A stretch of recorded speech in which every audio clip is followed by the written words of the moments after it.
Hello, I'm John Seabrook. This is Will's laptop. He told me not to push any buttons. But what's this one do? At any rate, I'm going to introduce Will, and then you're in for a treat. Will's going to play a short demo of his new game, Spore, and then I'll come back and we're going to have a little discussion. But first I wanted to explain very briefly and very quickly why what you are about to see is so exciting and so interesting to so many people, and why you too should be aware of this new game, even if you, like me, fall on the wrong side of the great generational divide of our time, which is the divide between gamers and non-gamers. Will is a maker of simulation games. His games have no clear goals, no simple outcomes, few rules, no antagonists, hardly any violence, and no obvious way to win. Doesn't sound like much fun. And yet Will is, on top of being the greatest visionary in game design today, also one of the most successful game makers at work.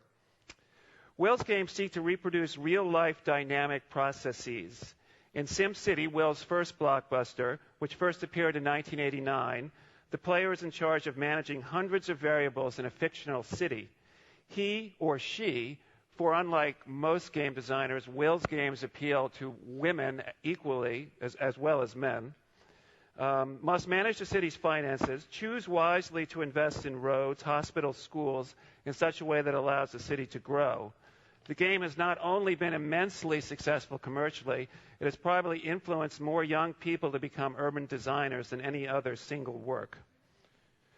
For his next blockbuster game, The Sims, Will decided to simulate the dynamics of a family. In The Sims, the player is in charge of getting his Sims good educations, jobs, building their houses, finding the mates, friends, and all the many other things that go into leading a happy and fulfilling life. In short, The Sims is a simulation of ordinary, everyday life, which is a far more difficult thing to pull off than making a game about killing zombies or aliens. The Sims, which appeared in 2000, is now the best-selling PC game in history, and its various updates continue to sell well every year. At this point, most designers would have been content to rest on their laurels. But instead, Will challenged himself to come up with a far more ambitious simulation than the impossibly ambitious Sims, namely an algorithmic reproduction of Darwinian evolution. In Spore, you begin as a single-celled organism in a tide pool-like environment. With each new generation, you accumulate DNA points, which you can spend on one or another part of your being. You can choose to develop a bigger brain, faster limbs, or more powerful claws. You can play a conciliatory game of making peace with your neighbors, or you can play a warlike game of conquest. If you make the right choices, according to the logic of the simulation, you will continue to evolve. Eventually, you form tribes, acquire technology, build cities, and acquire the means to travel to other planets in the universe of the game, which will be populated by creatures other players have created and continue to evolve with them. In short, the game is endless.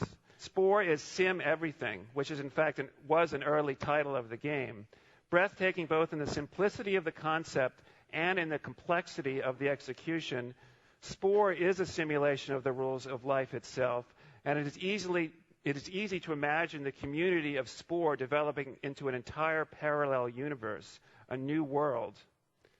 But while we're not sure who in this world wrote the rules, in Spore we do know who the God of the universe is, and we're very lucky to have that God here with us today. So please welcome Will Wright.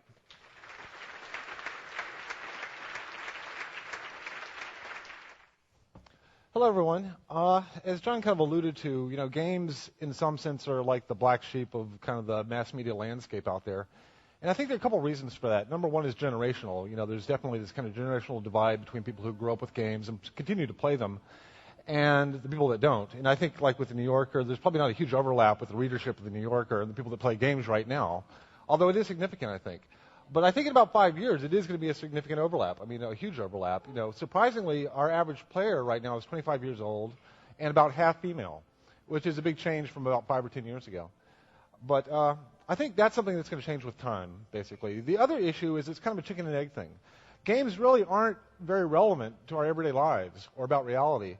And I think until games can be meaningful to people in kind of deep personal ways, they're never going to have like the emotional impact that things like a good movie or a good book have with us right now. So these are things that I'm kind of trying to address inside this kind of art form. And I'm going to give you just a little glimpse into the game I'm working on now that John talked about, Spore. There are a few things I really kind of wanted to do here. Number one was to give people a really big view of the world that they kind of come from. You know, take 5 steps back all the way to where you can see the complete history of life and possibly the future of life. You know, because to me, life in the universe is just an amazing property. You know, the universe is interesting and complex. Stars are interesting. But nothing in the universe that we know of is anywhere near as interesting as life itself and where it might go. So in this game, you basically start kind of at the very beginning. We actually pick a little spot in the galaxy here, and then we actually dive in, and kind of the initial story here is that this is panspermia, life coming to a planet inside of a comet, seeding basically a abiotic world. And the player is going to basically drive the evolution of life from the very earliest single-cell phase all the way through to technology and then civilization. Now, another thing about games that's very interesting to me in terms of a form of media is that they're inherently malleable, which means that when people go see a movie or read a book, they're reading the same book or seeing the same movie, but games have the ability to change. They're unique and centered on every single individual. And right now, that takes the form of everybody's basically kind of driving in a different direction within the landscape of the game. But it has much more possibilities than that, actually, where games can go. So here we're actually just kind of starting the game at a very, very small scale, microscopic organism. This is my little guy, and basically I have to kind of swim around and eat. As I eat, my little guy grows. The camera actually begins to pull out. This game actually starts very, very simply and introduces concepts kind of slowly to the player. At some point, as I zoom out, these things that you see in the background will grow larger, and I'll be competing with them. Right now I'm competing with these other small things. But after I eat enough things in this, I'll actually lay an egg and then design the next version of my cell. So the thing that I'm driving around controlling here is actually of my own design. So in some sense, I'm an intelligent designer here. So here we see the camera pulling back a bit here.